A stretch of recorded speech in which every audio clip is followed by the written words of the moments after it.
New from Vinegar Syndrome is Scanner Cop 2 on 4K, part of their 2-pack of the Scanner Cop series, and this is a little bit more formulaic than the first one, a little bit less on the characterisation, a little bit more tropey, a little bit more playful and hammy with its performances, but it does some things that are really particularly great. Now, this is all about Patrick Kilpatrick, who I love, who's always going to be the Sandman from Death Warrant for me, who is Vulcan, a scanner who was arrested by Sam earlier on and has escaped after a traumatic event and has discovered that he has the ability to draw life forces from other scanners and get stronger by doing such. He's kind of like a scanner vampire, as one of the characters says earlier on in the movie. Now, this is kind of simple. Scanner versus scanner. And there's a personal touch in here as Vulcan is trying to get revenge against Sam. And it opens up to some wonderful performances and some even better effects than were in the first one, and I just love that they go full way on this one. There are moments in this that are both simultaneously awesome and yet laugh out loud, hilariously funny at the same time. There is a moment where Vulcan is attacking a woman. Her husband runs in to save her, and he ends up getting his life force sucked out as well. And as this is happening, it keeps cutting back to Vulcan doing the scanner stare, you know, where it's like doing wacky faces like this, but he's throwing in this maniacal laughter at just seeing these people deteriorate, and it's so hammy and pantomimey, but just so full of glee and enjoyment, and it can't help but be infectiously fun watching this ridiculously over-the-top sequence.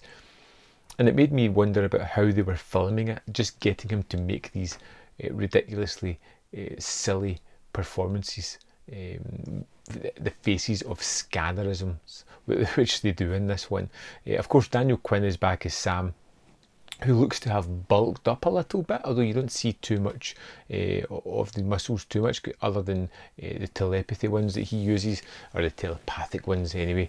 And you get an idea of a kind of scanner community in this one. You know, they've got places where they can go for help.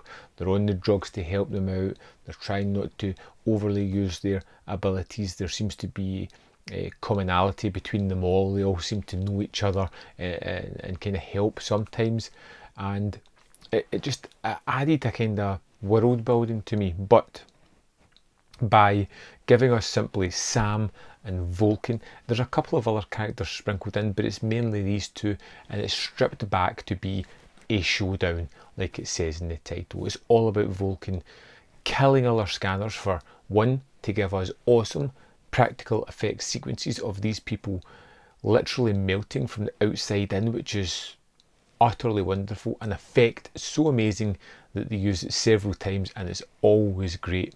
I think my favourite effect, this is a tough one, there's two effects that really stand out, and it's one where Vulcan drains a woman through mesh, and that just, the result is horrific, and the other one is a face splitting open, pretty much like the start of this sequence here, where it just opens and pulsates, and it's gnarly and horrible and icky and sticky and ugh, just wonderful effects. But I think the movie really rests on Daniel Quinn and Patrick Kilpatrick, who I think are great. You get the protagonist, the antagonist, you want them to square off, and when they do, it's a remarkably fun action set piece.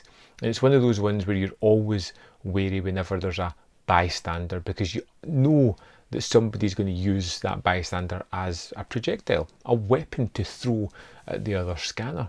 There's a standoff between these two characters at the end, which I've got to say, I just utterly found delightful. I mean, I was killing myself laughing, as well as being equally excited by the sequence that were going on, because it was literally just a case of someone shaking their head as if they're being scanned and then stopping and forcing it back, where the other person would go, oh, for a minute. And it was just so ridiculous. And yet somehow exciting, thrilling and fun. I thought Scanner Cop 2 was not as good a story as the first one, but it was just as enjoyable in an entertainment level. I really enjoyed both of these movies. First time watches for me, and it won't be the last. I thought they were great fun, and I would love to know your thoughts on Scanner Cop 2 and which one you prefer. If you have a preference, let me know in the comment box below, and I'll see you next time on Man v Film.